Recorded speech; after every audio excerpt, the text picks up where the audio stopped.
the foundation part. So I'm going to go into the darker shade here, and if you guys are wondering, this is the lighter palette. They also have like a medium or darker palette. So I'm just going to grab some of that product. I usually start my contour around here, so usually, you know, when you wear glasses, it sort of sits on here. I usually start around there. So the trick is not to follow the natural shadows you have. You want to sort of make it a bit more narrow if you're trying to create a slimmer nose. So with my nose, you can see that's the natural shadows along there. I'm just going to draw my line in further. So with a pencil brush, I'm just going to draw it a bit more narrow. So I'm just going to draw a line down my nose like so.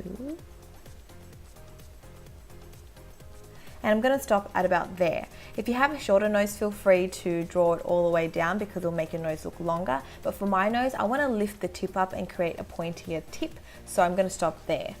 I'm going to do the same with this side and make sure I just draw it a bit more narrow than the natural shadows are. Then I'm just going to draw these lines across just to sort of cut that there and create some angles, especially around my tip. And with my tip, because I want to lift it up and create a bit more of a point, I'm just going to draw like a V, like so. I also like to just contour the side there of my nostrils, just to make it look a bit slimmer. Then I'm going to grab these two shades mixed together, so the two lighter shades, and that's going to be my highlighting shade. I'm just going to draw that line on the center of my nose. And also just the tip here. Like so. So this is what it pretty much looks like once I've mapped out my nose contouring. Next I'm going to go in with a beauty blender and blend it out, but the trick is just to bounce the blender over that area. You don't want to shift and move the contour shades too much, you just want to blend it in.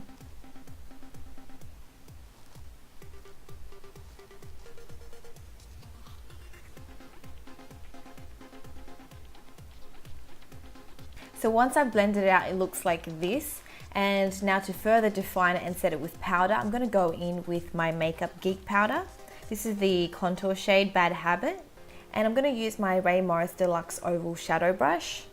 And with this contour shade, I'm just going to set the areas that I applied the contour to. So the sides of my nose.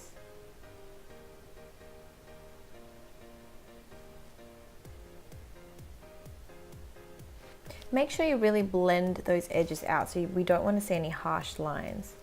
Also, I'm just going to apply it around the nostril areas, just to make it look smaller. And with whatever's left on my brush, I'm just going to connect it with my brows. Then I'm going to set the highlighted areas with MAC Mineralized Skin Finish in Light. And I'm just going to use my medium point shader brush, again from Ray Morris, to apply this powder. So I'm just going to apply that to the center areas where I highlighted and the tip of my nose. So this is the end result. It's pretty